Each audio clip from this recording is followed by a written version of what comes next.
Hello, everybody. Thank you for joining us today. My name is Pavel Filonov. I'm one from C++ Russia Program Committee. And with my pleasure, I introduce our today's speaker, Andreas Fertig. Andreas, hi. Hello, Pavel. Hello, audience. How are you doing? I am doing fine, and I hope all our audience are also. And you are? I'm fine. I'm excited being here. I would be a little bit more excited being in the real Russia, but I'm happy that way either. So yeah, but right now we have these restrictions, and we're using technology. We are talking about technology, and we are using technology to talk about it. And Andreas, just a few words to introduce you to our audience. You are the CEO of it's a unique code company. You do a training on consulting on C++, especially for embedded systems, as I said. And you're also the creator of C++ Insights. It's a good tool. For example, for those who are familiar with Compiler Explorer, but if you are not so easily in reading the machine code, you should try to use the C++ Insight. It's C++ in and C++ out, but they're not the same. The compiler, this instrument shows what compiler do with it. Is I right, Andres? Yes, thank you. Yeah, thanks for a nice introduction. Yes, that's totally true. I created C++ Insights initially for talk and for all my training classes, so I use it constantly there. And yes, it helps peeking behind the scenes. Sadly, as we already discussed, Pavel and I, it will not show up in this talk, presumably, but I will use Compiler Explorer. So all Compiler Explorer fans. I will post the link to the chat for this instrument. And also on your site, I take this motto from you, what you write the unique code. Is it right? And how do you think, yes. For example, C++ templates, and especially C++ concepts, do they help you to achieve this motto? Yes, I would say tremendously. I hope that concepts change, that in my experience, a lot of people ran away in the past from templates because they saw ankle bracket all over the place, and this was unreadable. I'm totally admitting that. And concepts help to make generic code more beautiful. And there is an example I go in my talk over, which hopefully shows how much easier it especially gets for people starting writing generic code in C++. And yeah, I think concepts are a game changer at this point. So let's go to your talk, where I hope you will discuss such points. If you're ready. Oh, I'm ready. Let's get started. So, hello everyone once again. My name is Andreas Fertig, as Pavel already said, and today's topic is C++ 20 templates, the next level, concepts, and more. So it will not only be concepts, we will peek in a little more template-related features, but concepts is the main topic for today. And well, I'm German. My last name is very German. It's a very common word in Germany. It's Fertig. And you can translate it into English as finish, ready, complete, or completed. And I think all languages have constructs where it gets really hard to understand what people say. So, for example, if I use my last name as an adjective in a German sentence, I can say, ich bin fertig. Or I can say, ich bin fertig.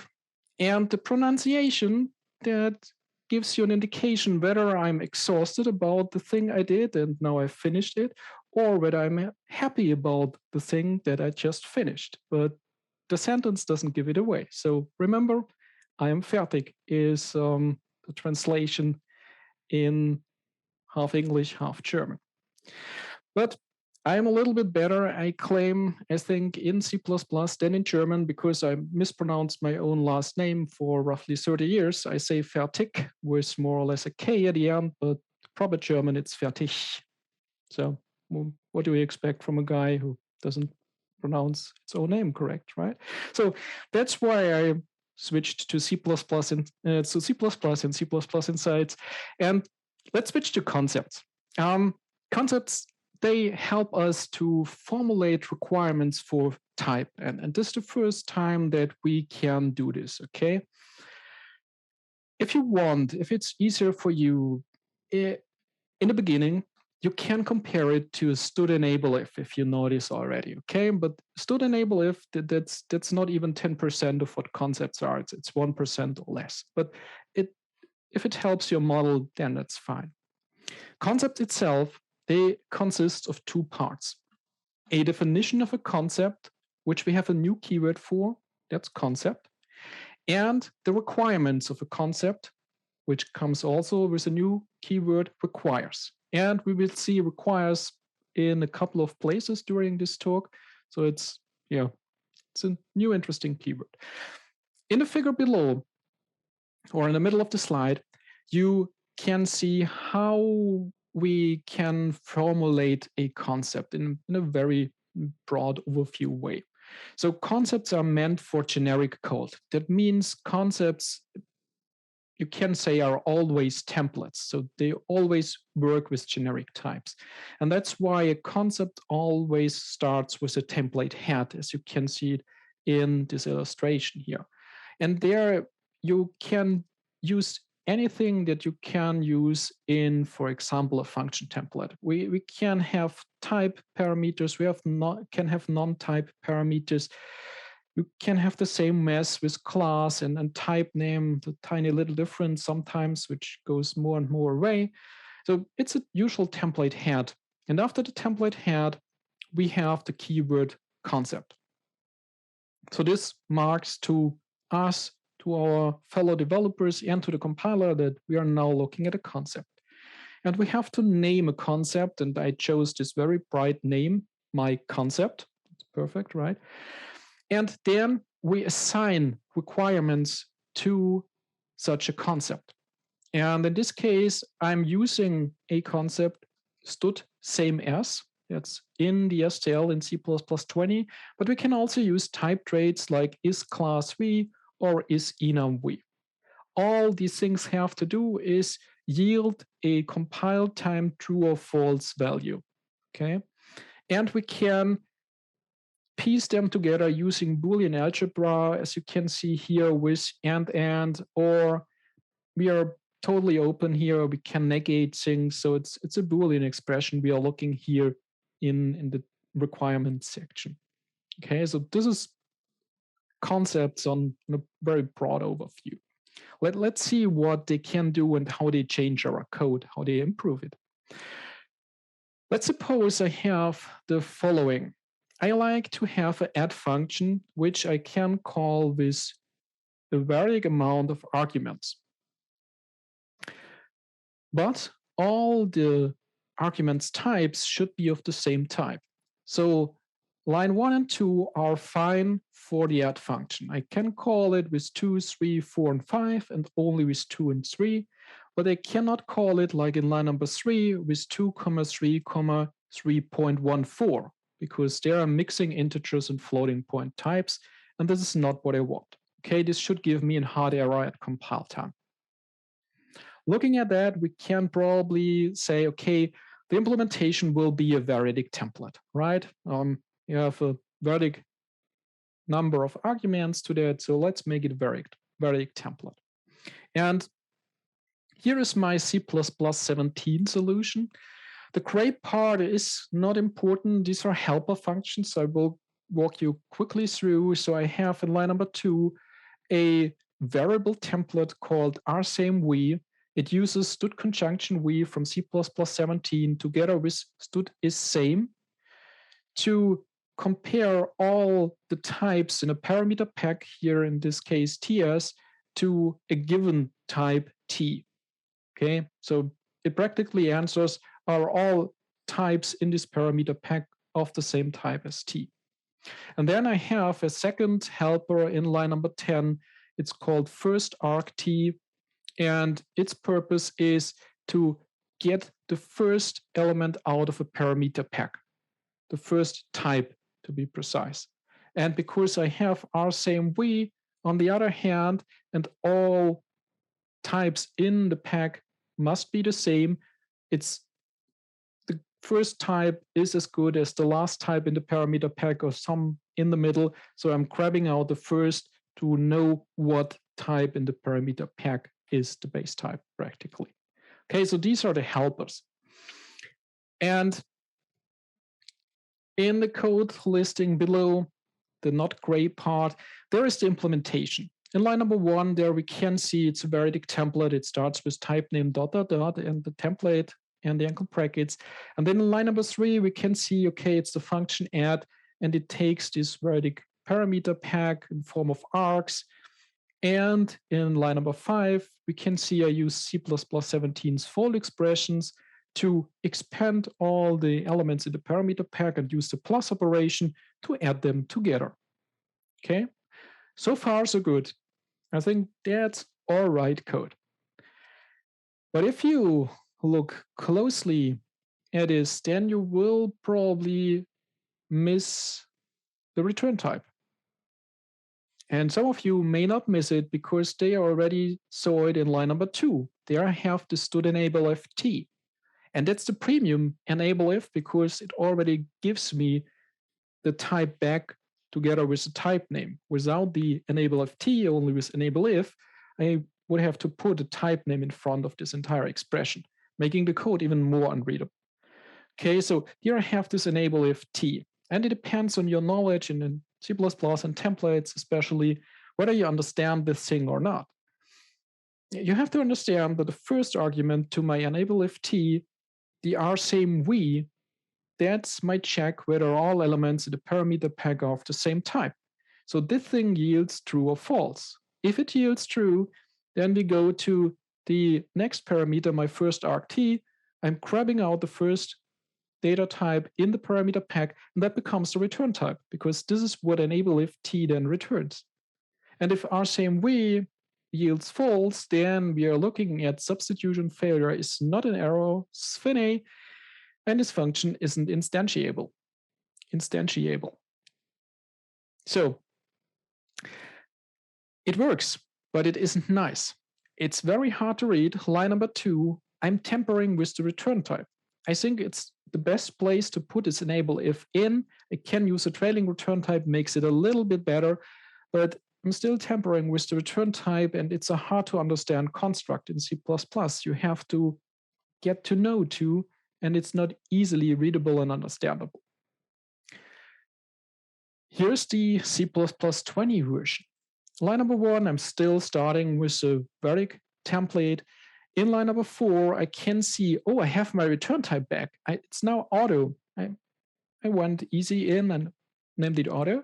And then I have the function and its signature. It's still add, and we have the parameter pack in form of args here. And line number 6 is the same as before, the fold expression from C++17. But the game changer here is line number 3. Requires R same v. That's all. That's replacing our enable if. Okay, I don't have to teach you what an enable if is and why enable if in this case means that it's requiring something. You say here requires R same v.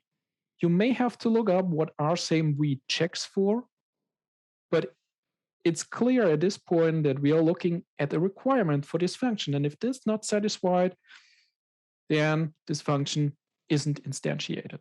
Okay, so this is a first very brief look into concepts and how they change from enable if to requires and making our code look more like regular code. So I don't have to tamper with the return type. All I have to add in is a require statement, and there I name the requirements. Okay, so that's not concepts. Requires is only a subpart of concepts. So it's an element of concepts, but not the thing we usually talk about when we say we have a concept at this point. So I hope you like this already. Let's look at the various application areas for concepts, because they also help us a lot. Here in this figure in C1 in the template head, that's called a type constraint.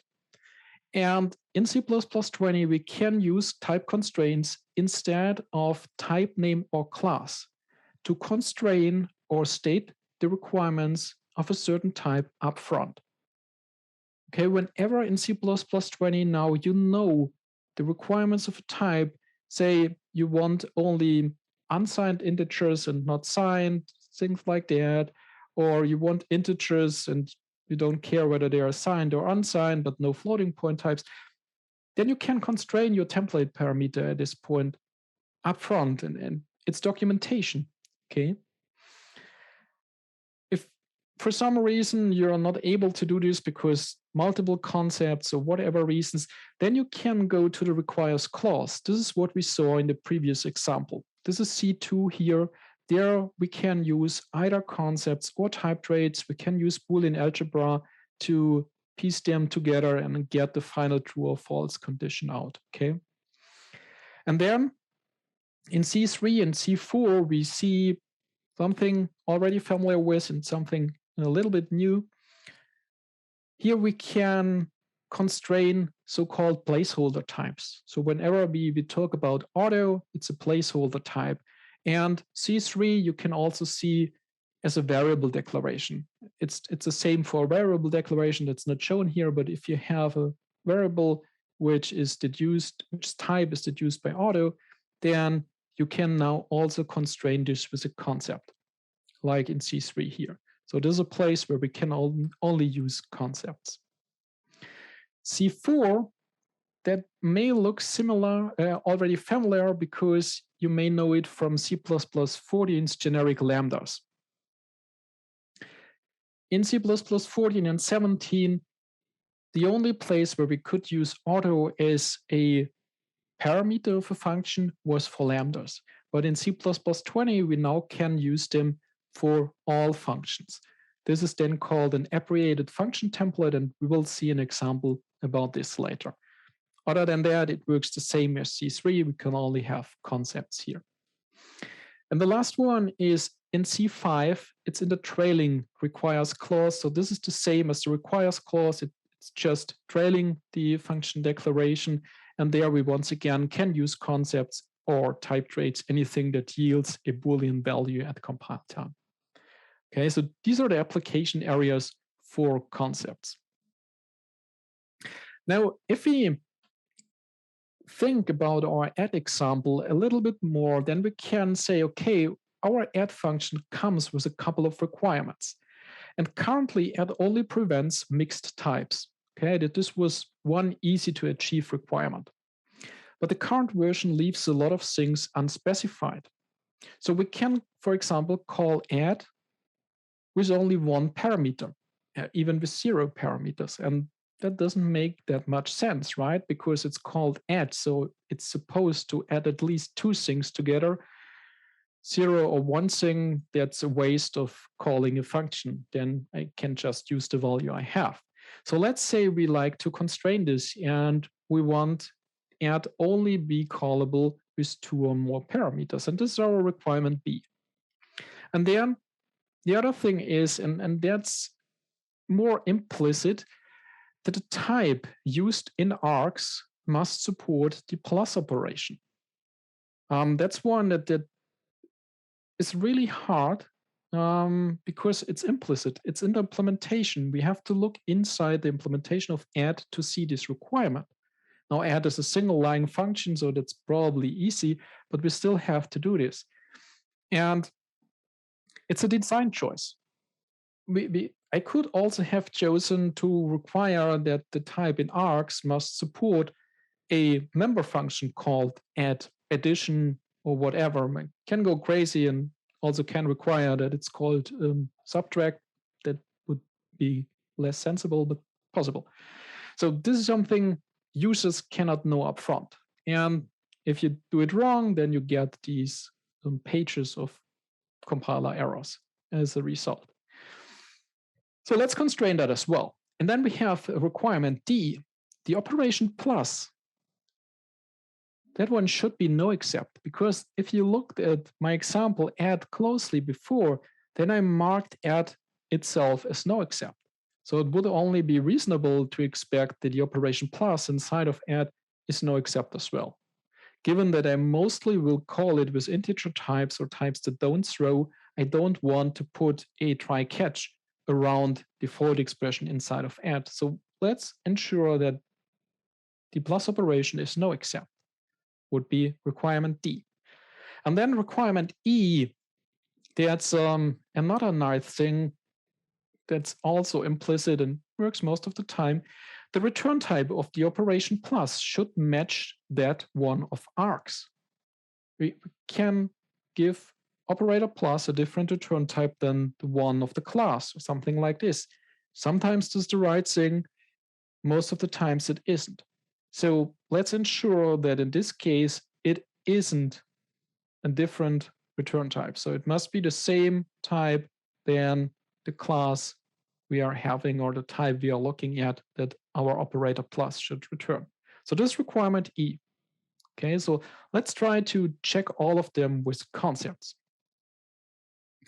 And for doing that, I like to introduce you to another requires part, the requires expression. I personally started reading it like a function without a return type, so probably like a constructor declaration, which is always called requires. And then we have the parameters to this function, or in the real case, to this requires expression. And this is an optional part. You can have 0 to any number of arguments that your compiler supports at this point. And this is a compile time only construct. It will never go into your binary. So in the parameter list, you can use any type that's already known, all built-in types, every type of a header that you included before the requires expression, like a std string, something like this. Or we can use template parameters because the requires expression is used either inside a template or inside a concept, which also is a template. So we can, as in my example here, say that our requires expression takes a t and a u as parameter, which both are template parameters. And what you can also do is you can form a reference, a pointer, a const reference, a pointer to const memory, and so forth. You can go crazy with east and west const. Everything you do there is just to have the parameters usable inside the requires expression. And we will see later an example how powerful this then is at the end.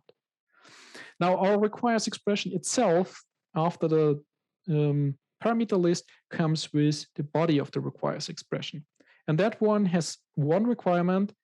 It must have one or multiple requirements inside a body. Okay, so a requirement requires expression that is empty is invalid. Now, we already talked about a requires clause. Now we are looking at a requires expression. And the difference between the two is the requires clause is more like a if that evaluates a Boolean expression. And my requires expression here is giving us such a Boolean value. Okay, so sometimes we use the requires clause together with the requires expression, which we will also see later. So to be able to use the requires expression, here are the 4 requirements kinds that the requirement expression supports. We have a simple requirement, a nested requirement, a compound requirement, or a type requirement. The 2-letter abbreviations there are for reference in the examples that follow. And we will look at the add example, and the type requirement there doesn't make sense. So we will only look at the first 3 requirements, and we will look at the type requirement later in a different example, okay? So let's get started very simple with the simple requirement. The purpose of a simple requirement is to check whether an expression is valid and will compile. It's as easy as that. So we start in line number 1 with our requires expression. It takes a parameter pack args. And in line number 3, I repeat the fold expression from inside of add. That's the point that makes me a little sad.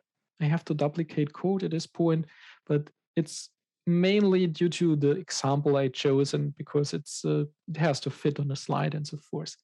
So the compiler, if it sees line number 3, it tries to instantiate that line number 3. So it expands the fold expression and it tries to check whether all the types support the plus operation. And once this is successful, then the simple requirement yields true. And if it's not instantiable, then the compiler, the simple requirement at this point yields false. The requires expression itself yields false, and it depends on what you're expecting at this point, but most likely your requirement then is also false. Below you can see in code what now no longer works. So we just checked our requirement C. So args must provide the operator plus. If I create a struct and call it noAdd, which obviously has no operation plus or operator plus, then I can no longer call add with this class or with this data type. I will get an error out of the requires expression.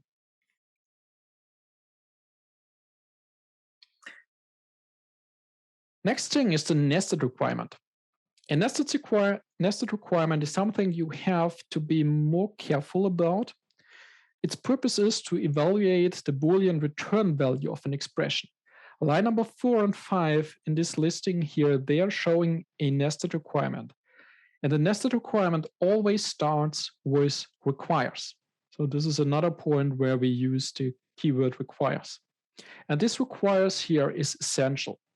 If you look, for example, at line number 5, if for some reason you forgot the requires in front, then we are looking at size of ... of args greater than 1. And without this requires, we are looking at a simple requirement and not at a nested requirement. So this code will compile, but line number 5 without a requires is then a simple requirement. Compiler will only try to instantiate this expression. Size of a parameter pack is always instantiable, whether there are elements in the pack, so this greater than 1, that's not evaluated by the compiler because it's instantiable. Only with the requires in front, the compiler not only instantiates that part, but only checks the value it gets back. Okay, this makes the nested requirement. So you have to watch out for this requires always in front, because without, you are ending up with a simple requirement. So with the two new elements here, or two nested requirements, we are checking our requirements A and B. So all types in the parameter pack must be of the same type. And B here in line number 5 checks that our parameter pack contains at least 2 elements. With that, the following new calls wouldn't work anymore. So I can no longer call add with 2, no add. And I can no longer call add with a single parameter, in this case 2, for example. Okay, so that's already good.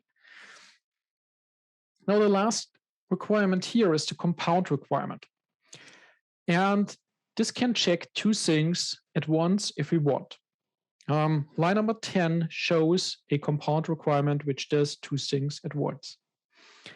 The compound requirement always starts with a compound expression or scope-like thing. And you see in there the fold expression again. So this is what a compiler evaluates. And after this compound expression or the scope, we see no except keyword. So a compound requirement is able to check the no exceptness of the expression used in the compound statement. So this is a very valuable check. The compiler at this point checks whether the operator plus is no except, because that's what I'm using in the compound expression. And then the thing that looks like a trailing return type introduces the next check. There we need a concept, and that's called same as at this point. And the concept here checks whether the 2 types are the same. Okay, so I use my first arg T here to check whether this is the same as the result of the plus operation over my parameter pack.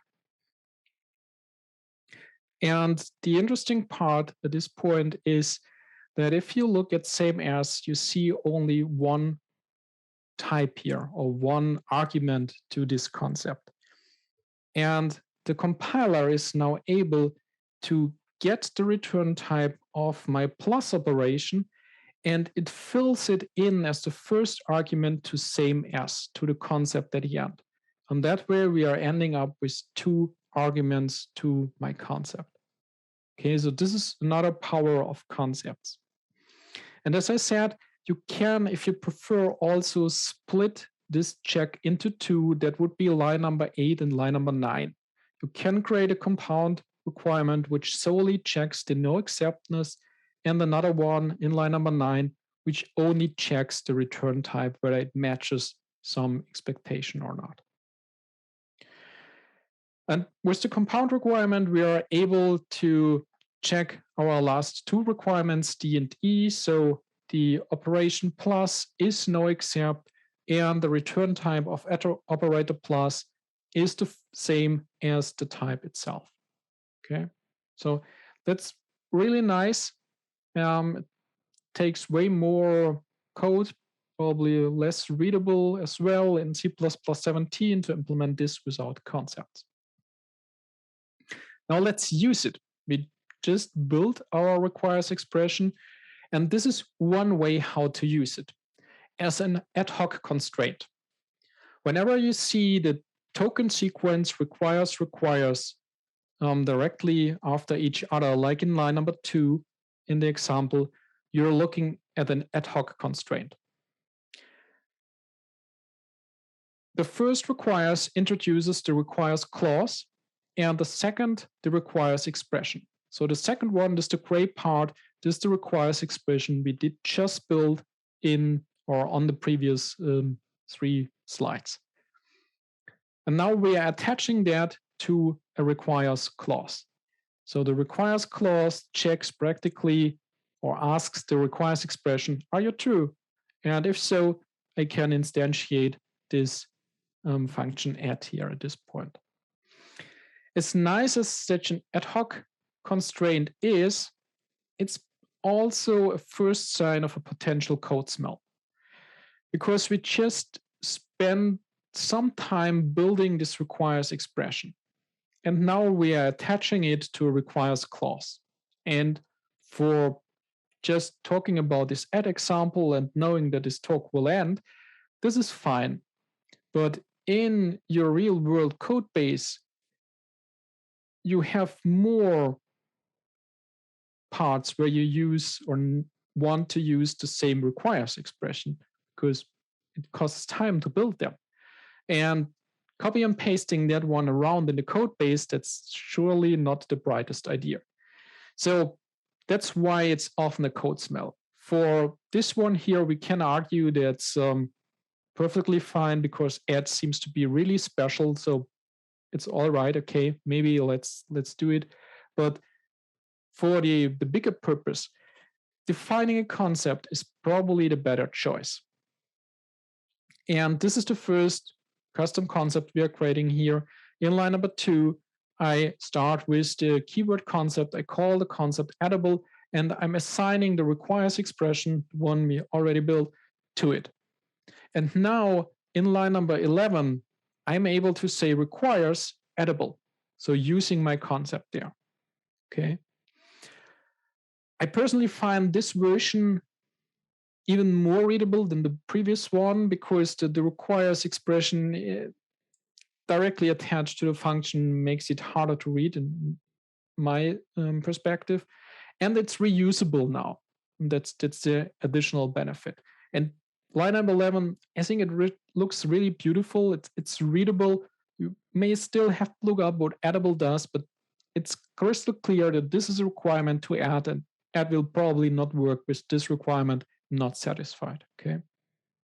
So this is how we define our own concept using a requires clause and requires expression with the different requirements kinds. There's one important step you should not forget, and this is testing the just created concept, because we are potentially looking at a world where we'll have various concepts and they become more and more important. So testing is as essential for them as for the rest of our code base. My approach here is I create myself a stub. I call it stub in line number 3. It's a class template taking 3 non-type template parameters, no except, operator plus, and valid return type.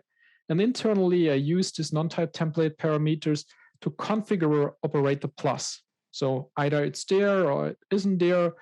The operator plus is no except or it isn't. It returns the right type, or it does, like in line number 10, return int, which is not the same type as stub. Okay. And then because I would have a hard time remembering whether stub true, false, true is a valid class or not, I'm using this using aliases down in line number 16 to 19 to create myself nice names like no add valid class, not no except, and different return type. And well, that's more or less it. Now you're ready to write your tests because concepts are compile time things. We can use static assert to test it. No need to go out and then check out the best testing framework. Static assert will do. In line number 2, I use static assert, call the concept with 2 different types, so mixed types. I ensure that this doesn't compile. Line number 5, I ensure that addable is not callable with only a single type. And then in line number 9, I'm using my valid class type. And in line number 10, my no add. And so I can go through all the different variations and conditions of my concepts and test them. Okay, just with a stub and with a static assert. The one thing is, it's a little bit easier on that way with a concept than having it attached to the functions or using an ad hoc requirement. But you most likely will also like to test the function and see that the concept is attached probably. So, but then you have to make a few things more up to call the function at compile time or check the various values. But this is already really great. Now, I told you that we have something that's called operated function templates. And this one. No, that's not that one. Comes on the next slide. But this is my introduction to it. My motivation. I have this function template called do-logged. This is a pattern I use very frequently. In line number 4, do-logged acquires a global mutex with its .logguard. And then in line number 6, in this logged scope, it calls the function f, which is the parameter to my function template. That's great. I like that. You don't have to sprinkle this log all around in your code base, all over it. Just hide it in a single function. That's perfect. But if you look at it, line number 1, the template head, that's as long as the function signature itself. That's probably not that good. Can be a little bit shorter if I use class instead of type name given. But more important, the parameter f. It's not clear to users that f must be an invocable or a function pointer, a lambda, or whatsoever, something that I can invoke, because in line number 6, I'm doing that. So I can go and write some comment at the top of the function saying, call it please only with something invocable, otherwise the compiler will tell you that's not a bright idea what you're just doing. But that's not the right thing here. What I want at this point is that the compiler checks this. I don't want to write comments for this. This is something the compiler should be able to check, and we should be able to see very early in the signature of the function, okay? This is the idea. And this is what C++20 enables me to do. The operated function template, first of all, enables me to omit the template head, because I'm only using auto here as a parameter.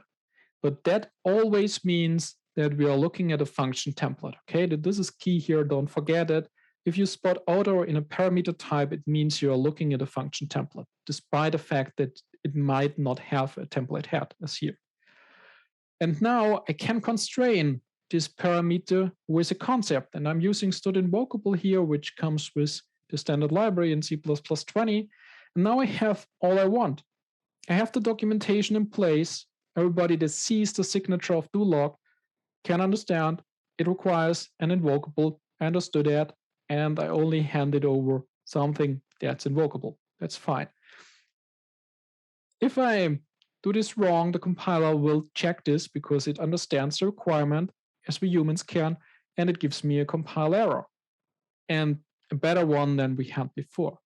So this is a great improvement, especially for these short function templates where you're not really interested in the type. You're not using it later as the type itself. You just want the variable. So this is awesome. But there's something other that people often request when it comes to templates, or they often ask me, what's about error messages? So let's take a moment and talk about error messages. But before we do that, let's talk about the code on this slide, okay? What this code on the slide does is I create myself a type trait that's called isContainer. And it checks whether a given type satisfies the iterator or the container interface of a container. So it checks that it has a value type, a size type, allocator type, iterator, and const iterator type. And such a type must also provide a member function size, begin, end, cBegin, and cEnd. Okay, that's the interface itself. But now look at this tremendous amount of code I have to write for that. And if you see and write code like this every day, then step a moment back and think how it was for you when you started writing template code, generic code. And for all of those who are not already there, well, I don't have to tell you that it's probably hard for you to understand what's on that slide. And looking at this with the eyes of beginners, I have here 2 times isContainer in line number 2 and line number 5. In all other circumstances, that would be an ODR violation. I created a type with the same name twice. But of course, we know that line number 2 is the primary template and line number 5 is the specialization. We learned that over time. And then in line number 7, I have this .void t thing. And what does it do again? Nothing, you tell me. Oh, that's cool. Yeah, it's called void t, so I assumed it does not do anything. Line number 12 to 16. I'm seeing a tremendous amount of repetition here. Decal type, decal type, decal type.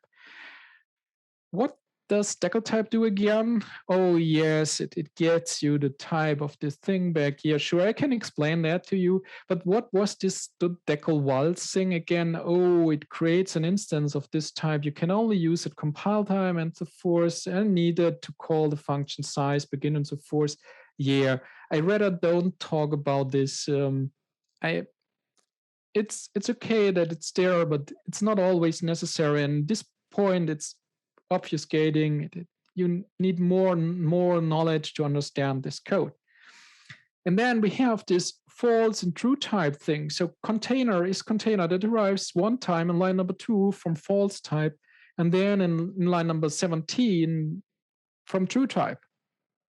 Why is that? Usually things derive from the same base class. Do they have the same ancestors? They don't. And what is false and true type again? Yeah, well, I don't know. So that's all this oddity that's in here. Now, let's look down. Line number 19, I created myself a struct A to test whether isContainer is callable with A and yields false, which it does in line number 21.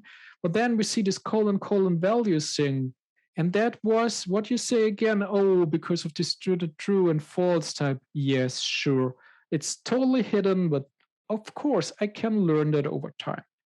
Okay, so this isn't beautiful. It makes me cry. It's fine that it worked all the time, and I'm happy about C++ in general.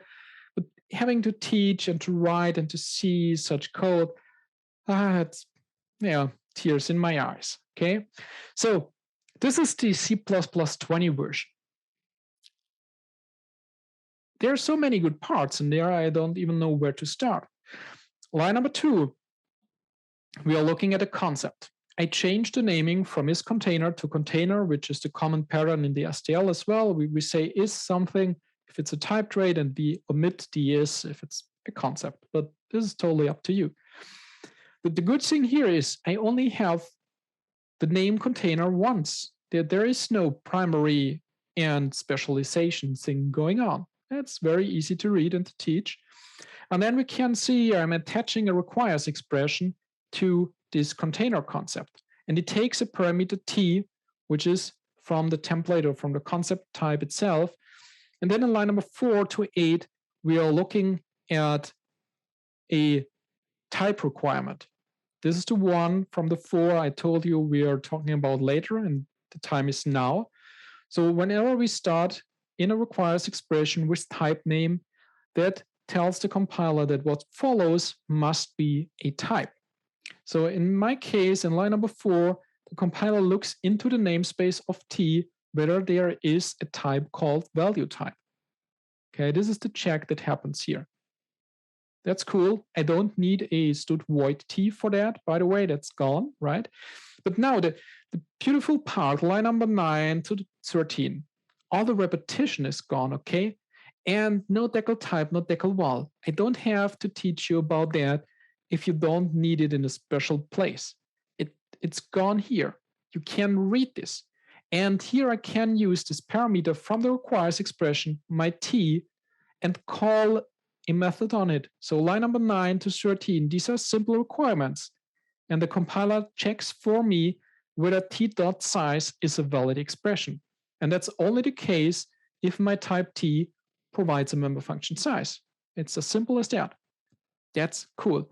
So this entire thing, that's so much more readable than what we saw on the previous slide.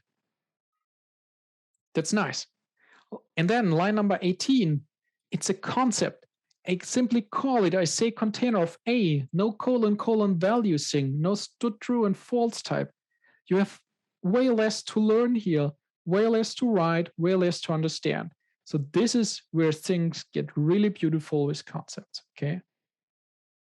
But now I only talked about how beautiful concepts are, but not about the error messages as the title of the slide says. So let's look at error messages. And for that, we switch to Compiler Explorer. Don't mind the code at this point much. If it's not readable to you, that's fine. It's the same as on the slide. We are focusing on the error message, okay? I added one single line here, and I read that one for you, and that says, is container of stud array of int of 5, : value. So my is container type trait now checks whether stud array of int of 5 satisfies the container interface of the standard library. And currently it says not in front. So obviously stud array does not satisfy my container check. And if I remove this not, the compiler more or less instantly, thanks to Godbolt, tells me, well, your static assert failed because of is container. Believe it or not, I somehow guessed that it's is container, okay? Given that there is nothing more in the static assert, that's not the best hint I can get from the compiler. It's okay that the static assert triggers and I don't ship the faulty code to my customer, but it's not helpful either. Stud array is probably a type most of us know, so it might be easy for you to figure out why it doesn't compile. But imagine that in a new, bigger code base with a type you're not familiar with, then that thing, it helps. You don't ship it to the customer, but other than that, debugging, asking colleagues, compiler isn't helpful at this point. So here's the concepts version. Same pattern, it's code from the slides, plus one check of container for stud array for int of 5. And I removed the not now here at this point, and we see, increase this here a little bit. Oh yeah, the static assert failed. I guessed that, yes. And it's because stud array does not satisfy container. All right, that's my assumption as well. But now here, this is the great part. because type name T : allocator type would be invalid. There is no named allocator type in std array. And we even can hardly see this probably here, but you even get these quizzling marks beneath the faulty statement or the statement that triggers the error. And yes, of course, my std array, it's a static container. It's one reason to choose a std array, because it doesn't allocate memory dynamically. So here we have a helpful error message. Compiler tells me precisely what's wrong with this type and why it doesn't satisfy the container interface. Okay, big difference to what we saw previously in the C++ 17 version. So this is how you get your code more beautiful, more readable with concepts, and get better error message out of it. What do you want more, right? So that's terrific.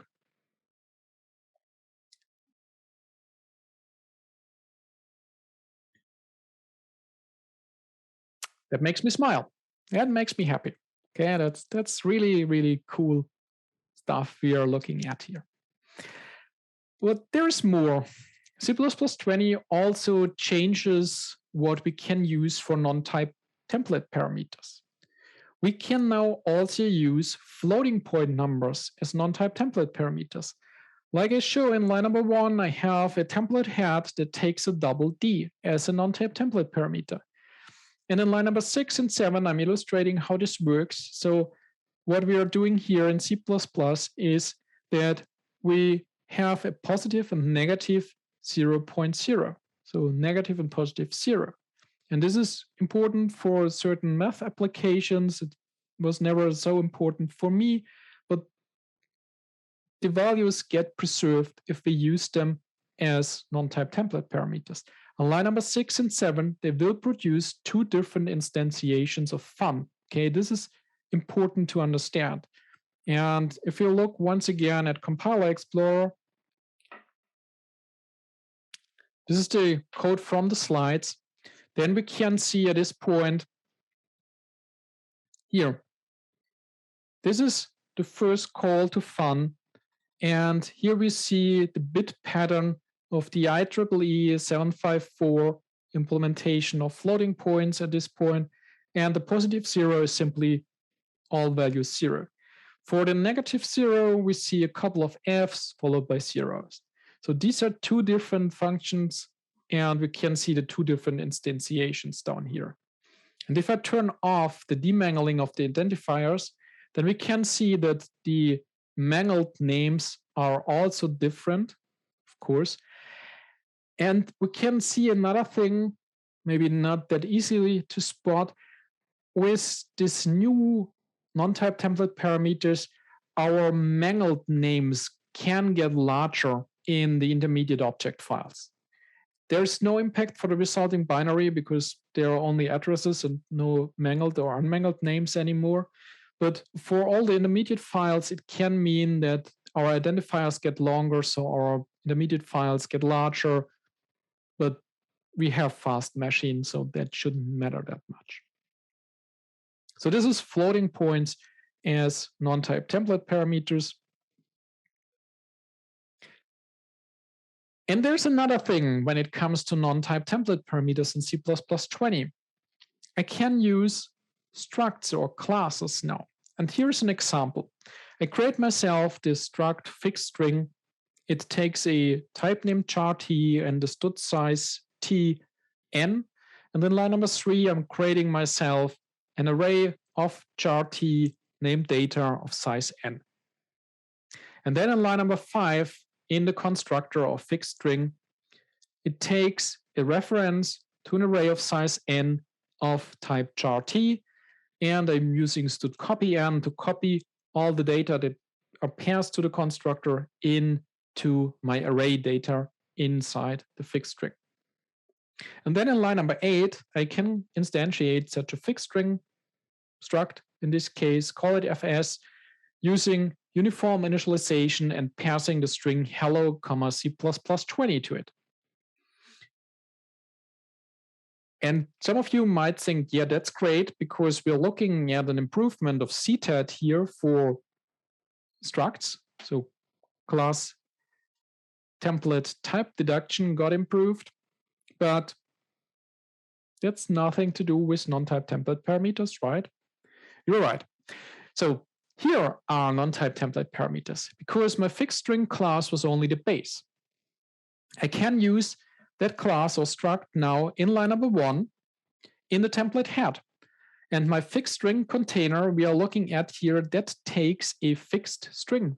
So my struct type is a non-type template parameter.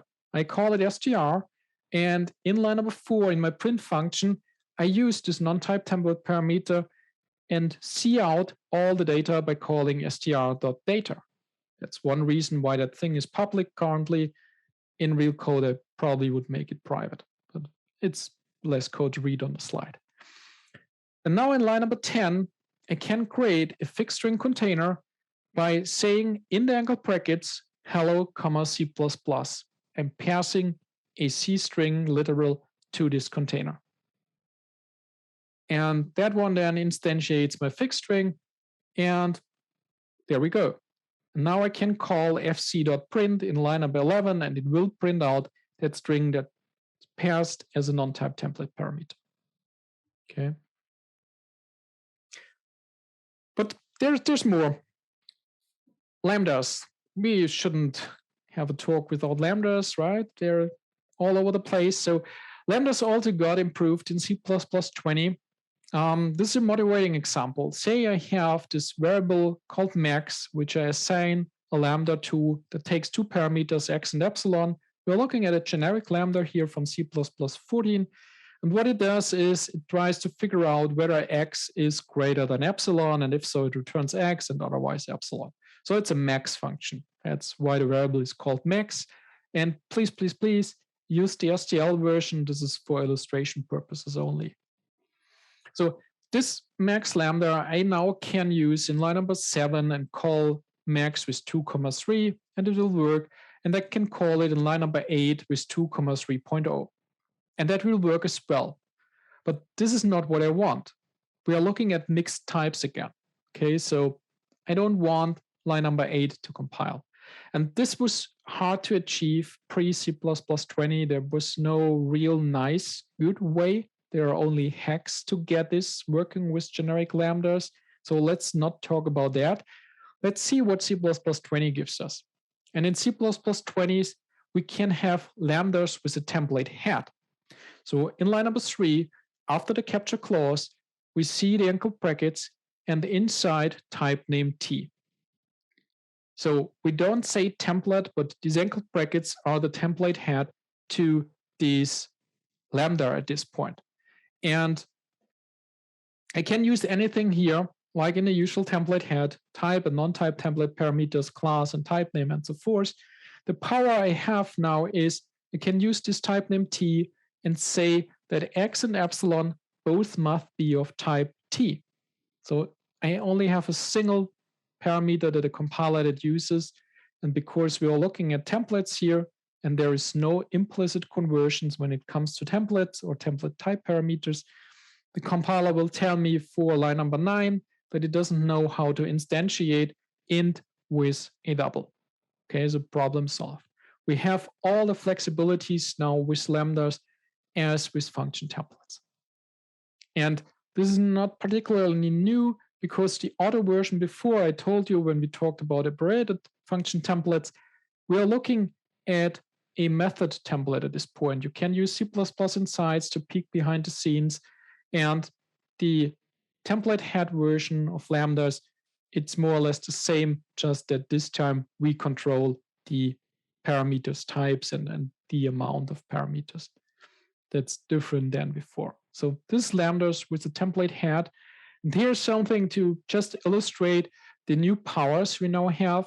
So in the upper example, I create myself a lambda called lamp. I use my type name T, and now I can say that my lambda takes a stud vector of T as a parameter. This enables me to create a stud vector, call it V in line number 2 of int, and call my lambda lamp. And it works in line number 4. but it will not work in line number 5, where I'm passing the value 20 to it, because this is not a std vector. That's great. And then in the listing below, I create myself another lambda, call it once again lamb, and there I'm using a non-type template parameter size t, n. And now my lambda takes a std array of int of size n, and I let the compiler deduce this size at compile time. And this enables me to provide line number 3, saying I'm creating myself a std array of int of size 2, call it a, and I pass that to my lambda lamb. And this will compile. It will not compile once I start passing a std array of type char to it, for example. So this is another element which we can do new things that we weren't able to do before C++20. This time it's because of lambdas with a template head. Okay, so this is a broad overview of concepts and the template changes in C++20. I hope you enjoyed these. If you want to know more or look a little bit into C++20 concepts, go to my newsletter, subscribe there. You get 2 pages of concept cheat sheets, which assembles the most important things about concepts with examples. You can also buy my book, Programming with C++20, which has, I think, 50 pages about concepts or so. I like them, and there's a lot to say about them. Anyway, at this point, I like to go back to my second slide and say, I am Fertig. All right, thank you very much. I'm happy to take questions now, let's say 2, before we move over to our more private area, and there is room for more questions. So do we have 1 or 2 questions for the recording? Sure, we have, Andreas. Thank you very much for this great overview. May I just start with, it's not actually a question, but it's, let's suppose it's just a joke. Because as you show on the last example, with this new syntax, we have some kind of braces bingo, because we can write something auto underscore equal square brackets, angle brackets, round brackets, and curly braces. So it's like a street or a bingo here. It's just a funny comment. And about questions. Yeah, we have some. Actually, during your talk, write down something. I think a lot of them we can discuss on the discussion, but for the record, for example, here one. Now we have, I think, 3 different ways to apply constraints to our types, using concepts by names, using requires, using concepts with templates, or using concepts as a type in function signature. Which way do you prefer personally by yourself? So I think you mainly talk about this slide, correct? Yeah. So it's a little less about preferences if we look closer at this. So my personal preference is, this is a preference you can often make, I go with C1 as often as I can, because this signals to everybody really soon what to expect, okay?